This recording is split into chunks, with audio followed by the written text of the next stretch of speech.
राजस्थान का एक मेडिकल छात्र रूस में लापता हो गया है। परिवार ने केंद्र सरकार और विदेश मंत्रालय से मदद की गुहार लगाई है। छात्र से पिछले कुछ दिनों से संपर्क नहीं हो पा रहा है। परिवारजन बेहद चिंतित हैं और सरकार से जल्द तलाश अभियान चलाने की मांग कर रहे हैं। डिलीवरी के 1 महीने बाद एक महिला की मौत हो गई। जांच में सामने आया कि डॉक्टर की लापरवाही से महिला के पेट में सर्जरी के दौरान कपड़ा छूट गया था। संक्रमण बढ़ने से हालत बिगड़ी और इलाज के बावजूद उसकी जान नहीं बच सकी। परिजनों ने डॉक्टर पर कार्रवाई की मांग की है। राजस्थान बोर्ड की 10वीं और 12वीं परीक्षाओं के 12,035 छात्रों के परिणामों में गड़बड़ी सामने आई है। जांच में खुलासा हुआ कि कॉपी चेकिंग के दौरान लापरवाही की गई थी। कई छात्रों के अंक गलत दर्ज हुए। बोर्ड ने जिम्मेदार शिक्षकों पर कार्रवाई की तैयारी शुरू कर दी है। राजस्थान में हल्की बारिश और बादलों के बीच मौसम सुहावना बना हुआ है। सर्द हवाएं फिलहाल कमजोर पड़ गई हैं। तापमान में मामूली गिरावट दर्ज की गई है। मौसम विभाग के अनुसार अगले कुछ दिनों तक ऐसा ही मौसम रहने की संभावना है, जिससे लोगों को राहत मिलेगी। अक्टूबर में विभिन्न विभागों में कई भर्तियां निकली हैं। इनमें शिक्षक, क्लर्क, पुलिस, नर्स, आंगनवाड़ी कार्यकर्ता, पटवारी और तकनीकी सहायकों के पद शामिल हैं। आवेदन प्रक्रिया ऑनलाइन चल रही है। उम्मीदवार योग्यता, आयु सीमा और आवेदन तिथि की जानकारी संबंधित विभागों की वेबसाइट पर देख सकते हैं।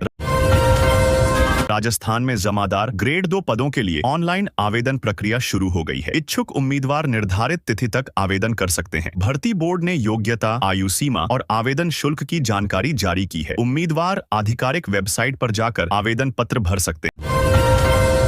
राजस्थान में बादल और बारिश के कारण तापमान में हल्की बढ़ोतरी दर्ज की गई है। सुबह के समय कुछ इलाकों में हल्का कोहरा नजर आने लगा है। श्रीगंगानगर में रुक रुक कर बारिश हो रही है। मौसम विभाग के अनुसार आने वाले दिनों में कुछ जिलों में हल्की बारिश की संभावना बनी रहेगी। राजस्थान के गांवों में हल्की सर्दी दस्तक दे चुकी है, जबकि शहरों में रात के तापमान में मामूली उछाल देखा जा रहा है। सुबह शाम की हवा में ठंडक बढ़ी है। मौसम विभाग के अनुसार इस सप्ताह दिन में मौसम सुहावना और रातें हल्की ठंडी बनी रहेंगी। बारिश की संभावना नहीं है। गोवर्धन पूजा के दिन राजस्थान के कई शहरों में हवा जहर बन गई। जयपुर, कोटा और बीकानेर में AQI 300 के पार पहुंच गया है। प्रदूषण बढ़ने से सांस लेने में दिक्कत की शिकायतें बढ़ी। वहीं IMD ने अगले कुछ दिनों के लिए ठंड बढ़ने का अलर्ट जारी किया है। जयपुर में हिट एंड रन का सनसनीखेज मामला सामने आया है। तेज रफ्तार कार की टक्कर से एक व्यक्ति घायल हो गया। टक्कर इतनी जोरदार थी कि एयर बैग खुल गए। जांच में पता चला कि कार पूर्व मंत्री के नाबालिग बेटे चला रहे थे। पुलिस ने मामला दर्ज कर जांच शुरू कर दी है। राजस्थान के कोटा में खांसी की दवा पीने से एक महिला की मौत हो गई। परिजनों ने दवा पर संदेह जताया तो स्वास्थ्य विभाग हरकत में आया। संदिग्ध कफ सिरप के सैंपल जब्त कर जयपुर लैब भेजे गए हैं। पोस्टमार्टम रिपोर्ट और लैब जांच से मौत का कारण स्पष्ट होगा। राजस्थान मौसम अपडेट। भाई दूज से पहले प्रदेश के कई हिस्सों में हल्की बारिश हुई, जिससे हवा की गुणवत्ता AQI में सुधार देखा गया। जयपुर और उदयपुर में प्रदूषण स्तर घटा और मौसम सुहावना हो गया। मौसम विभाग के अनुसार अगले 2 दिनों तक ठंडी हवाओं और हल्की बादलों से राहत बनी रहेगी। उसके बाद तापमान में गिरावट शुरू हो सकती है। राजस्थान रक्षा मंत्री राजनाथ सिंह आज से जैसलमेर दौरे पर। रक्षा मंत्री राजनाथ सिंह आज से जैसलमेर के 2 दिवसीय दौरे पर हैं। वे पाकिस्तान सीमा पर तैनात सेना के जवानों से मुलाकात करेंगे और उनकी तैयारियों का जायजा लेंगे। इस दौरान वे सुरक्षा व्यवस्था, उपकरणों और सीमा चौकियों की स्थिति की समीक्षा भी करेंगे। दौरे का मकसद सीमा पर रक्षा तैयारियों को मजबूत करना बताया गया है। राजस्थान के ब्यावर में गोवर्धन पूजा के मौके पर सदियों पुरानी अनूठी परंपरा निभाई गई। लोगों ने गोबर से गोवर्धन पर्वत का निर्माण कर विधि विधान से पूजा की। श्रद्धालुओं ने गायों की आरती उतारी और परिक्रमा की। पूरे शहर में भक्ति और उत्सव का माहौल रहा। राजस्थान के मुख्यमंत्री भजनलाल शर्मा ने घोषणा की है कि भीलवाड़ा जिले के धुमाला गांव में नया औद्योगिक क्षेत्र विकसित किया जाएगा। इस परियोजना से क्षेत्र में रोजगार के अवसर बढ़ेंगे और उद्योगों को नई दिशा मिलेगी। मुख्यमंत्री ने कहा कि सरकार निवेशकों को हर संभव सुविधा प्रदान करेगी। पाली में सड़क हादसे में शहीद हुए SI चंपालाल कुमावत का राजकीय सम्मान के साथ अंतिम संस्कार किया गया। अंतिम यात्रा में बड़ी संख्या में लोग शामिल हुए। पुलिस जवानों ने सलामी दी और परिजनों ने नम आंखों से उन्हें विदाई दी। पूरे क्षेत्र में शोक की लहर रही। सरकार अंतरजातीय विवाह को बढ़ावा देने के लिए 10 लाख रुपए की सहायता देती है। यह डॉ. अंबेडकर अंतरजातीय विवाह योजना के तहत मिलती है। शादी पंजीकृत होनी चाहिए और एक पक्ष अनुसूचित जाति का होना जरूरी है। आवेदन समाज कल्याण विभाग की वेबसाइट पर ऑनलाइन होता है।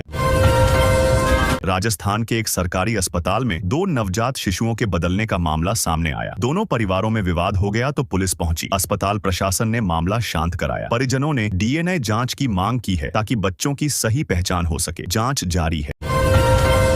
राजस्थान की सफाई कर्मचारी की बेटी अब एशियन यूथ गेम्स में भारत का प्रतिनिधित्व करेगी। आर्थिक तंगी के कारण उसका अब्बू ढाबी में खेलने का सपना टूटा था, लेकिन मेहनत और जज्बे से उसने नया मुकाम हासिल किया। परिवार और कोच ने उसकी सफलता पर गर्व जताया। राजस्थान कांग्रेस में जल्द बड़ा संगठनात्मक फेरबदल होने वाला है। दिल्ली में होने वाली अहम बैठक में इस पर मुहर लग सकती है। पार्टी के करीब 3000 नेता नए पदों के लिए दावेदारी में हैं। बदलाव के जरिए पार्टी आगामी चुनावों की तैयारी मजबूत करना चाहती है। राजस्थान कांग्रेस में बड़े बदलाव की तैयारी शुरू हो गई है। पार्टी संगठन में फेरबदल की चर्चा तेज है। अशोक गहलोत को राष्ट्रीय स्तर पर बड़ी जिम्मेदारी मिल सकती है, जबकि सचिन पायलट को राज्य की राजनीति में अहम भूमिका सौंपी जा सकती है। हाईकमान जल्द फैसला लेगा। 2 साल तक कमरे में रहकर पढ़ाई करने वाली रेखा ने हौसले से यूपीएससी परीक्षा पास कर ली। ऑनलाइन क्लास के जरिए तैयारी कर उन्होंने आईएएस बनने का सपना पूरा किया। मुश्किल हालातों के बावजूद रेखा ने कभी हार नहीं मानी और सफलता की नई मिसाल पेश की। राजस्थान में जमीन विवाद को लेकर 2 सगे भाइयों के परिवारों में झगड़ा इतना बढ़ा कि बेटे ने अपने चचेरे भाई को थार गाड़ी से कुचल दिया। घटना में 4 लोग घायल हुए। पुलिस ने आरोपी को हिरासत में लिया है और मामले की जांच जारी है। गांव में तनाव है। राजस्थान में बिना मंजूरी के संचालित एक निजी अस्पताल पर प्रशासन ने कार्रवाई की। अस्पताल बिना रजिस्ट्रेशन के मरीजों से ऊंची फीस वसूल रहा था। जांच में कई अनियमितताएं मिली। स्वास्थ्य विभाग ने अस्पताल सील कर दिया और जिम्मेदारों के खिलाफ मामला दर्ज किया। राजस्थान पुलिस ने 300 सीसीटीवी फुटेज खंगालकर और 2300 किलोमीटर पीछा कर दुष्कर्म के आरोपी को गिरफ्तार किया। आरोपी हुलिया बदलकर महीनों से पुलिस को चकमा दे रहा था। टीम ने तकनीकी निगरानी से उसका पता लगाया और उसे दबोचने में सफलता हासिल की।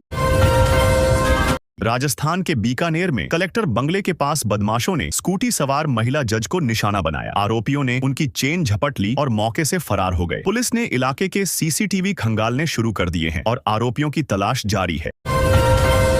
भाजपा के पूर्व विधायक रामपाल मेघवाल ने इस बार निर्दलीय प्रत्याशी के रूप में नामांकन दाखिल किया है। उन्होंने कहा कि जनता के दबाव और क्षेत्र के विकास कार्यों को आगे बढ़ाने के लिए उन्होंने यह फैसला लिया है। उनके कदम से राजनीतिक हलकों में हलचल मच गई है।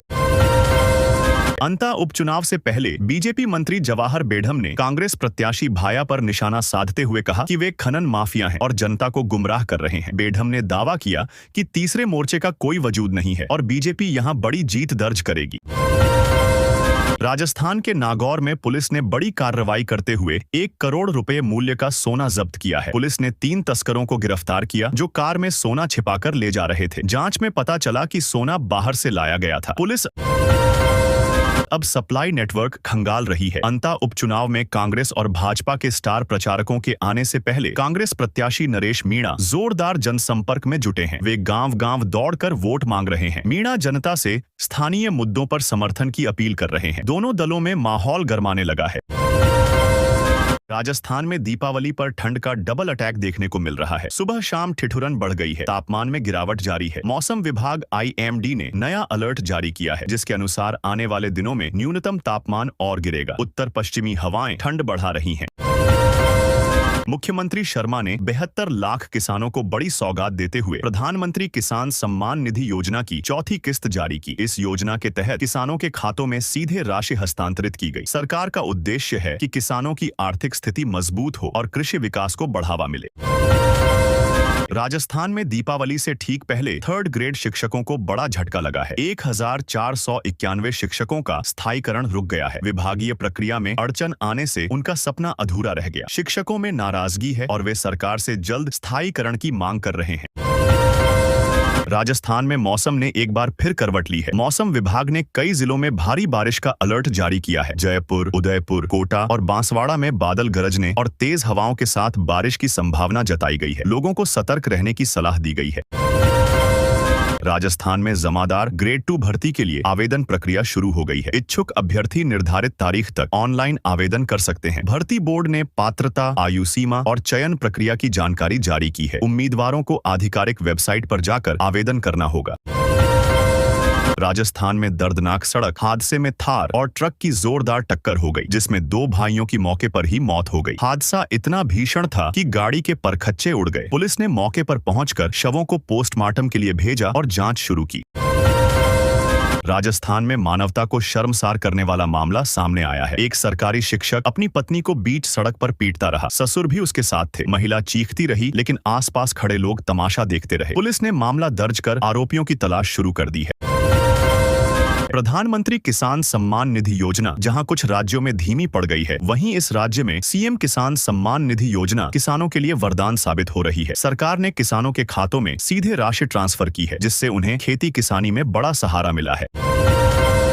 राजस्थान चौथा ग्रेड आंसर की 2025 जारी हो गई है। अभ्यर्थी आधिकारिक वेबसाइट पर जाकर आंसर की डाउनलोड कर सकते हैं। लिंक पर क्लिक कर लॉगिन करें और अपने पेपर सेट के अनुसार उत्तर मिलान करें। आपत्ति दर्ज करने की प्रक्रिया भी निर्धारित तिथि तक जारी रहेगी।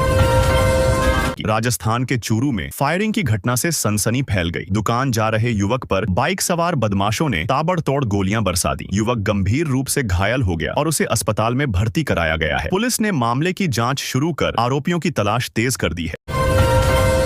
राजस्थान सरकार ने सरकारी नौकरी के वादे पर कार्रवाई करते हुए कदम उठाए हैं। मंत्री जोराराम कुमावत ने बताया कि सरकार ने युवाओं को रोजगार के अवसर देने और भर्ती प्रक्रियाओं में पारदर्शिता बनाए रखने में सफलता पाई है। यह प्रयास युवाओं के भविष्य और राज्य के विकास के लिए महत्वपूर्ण है।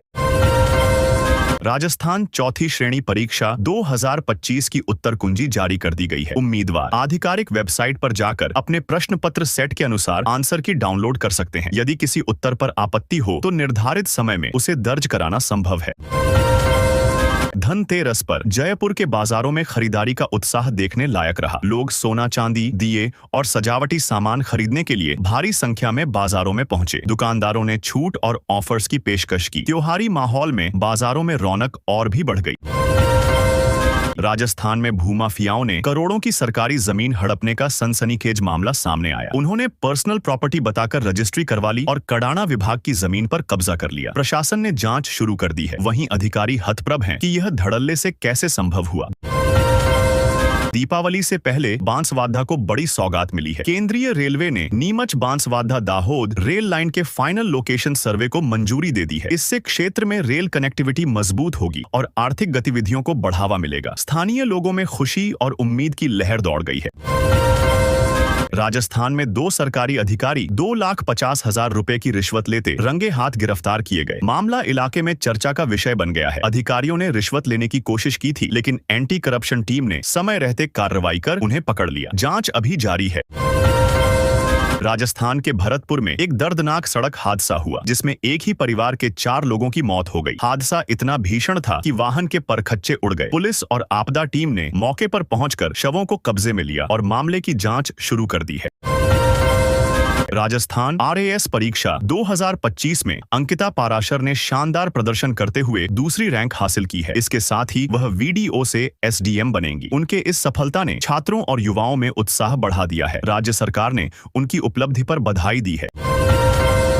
सरदार वल्लभ भाई पटेल की जयंती पर राजस्थान में विभिन्न कार्यक्रम आयोजित किए जाएंगे। मंत्री मदन राठौड़ ने बताया कि राष्ट्रीय एकता और देशभक्ति को बढ़ावा देने के लिए स्कूल, कॉलेज और सरकारी संस्थानों में विशेष कार्यक्रम, रैली और सेमिनार आयोजित किए जाएंगे। समारोह में लोगों की भागीदारी को भी बढ़ावा दिया जाएगा। राजस्थान पुलिस कांस्टेबल परिणाम 2025 की घोषणा जल्द ही होने की संभावना है। आधिकारिक सूत्रों के अनुसार परिणाम के साथ ही कटोनफ मार्क्स भी जारी किए जाएंगे। उम्मीदवारों की संख्या, परीक्षा कठिनाई और पिछली कटोनफ के आधार पर इस वर्ष की कटोनफ तय होगी। परिणाम डाउनलोड करने के लिए आधिकारिक वेबसाइट पर लॉगिन करना होगा। दिवाली पर राजस्थान में सफर करने वालों को भारी भीड़ का सामना करना पड़ा। रेल और बस दोनों माध्यमों में यात्रियों की तादाद बढ़ गई, जिससे टिकट और प्लेटफॉर्म पर अफरा तफरी मच गई। परिवहन विभाग ने यात्रियों को समय पर स्टेशन पहुंचने और सुरक्षा नियमों का पालन करने की सलाह दी। राजस्थान लोक सेवा आयोग RPSC ने RIS 2023 का अंतिम परिणाम घोषित कर दिया है। सफल उम्मीदवारों की सूची आयोग की आधिकारिक वेबसाइट पर उपलब्ध है। परिणाम में अंक, रैंक और चयनित उम्मीदवारों की जानकारी शामिल है। उम्मीदवार लॉगिन करके अपना परिणाम और रैंक चेक कर सकते हैं। जयपुर में पुलिस की हाईटेक प्रदर्शनी अब 19 और 28 अक्टूबर को आम जनता के लिए खुली रहेगी। इस प्रदर्शनी में पुलिस की आधुनिक तकनीक, सुरक्षा उपकरण और अपराध निवारण के नवाचार प्रदर्शित किए जाएंगे। लोगों को सुरक्षा और कानून व्यवस्था के नवीन तरीकों को जानने का मौका मिलेगा। राजस्थान सरकार ने सीकर के 2 प्रिंसिपल के ट्रांसफर का निर्णय लिया था, लेकिन RCSAT ने इसे रद्द कर दिया और ट्रांसफर पर रोक लगा दी। आयोग ने कहा कि प्रशासनिक प्रक्रिया में नियमों का सही पालन नहीं हुआ। अधिकारियों को इस मामले में नई कार्रवाई करने की सलाह दी गई है। राजस्थान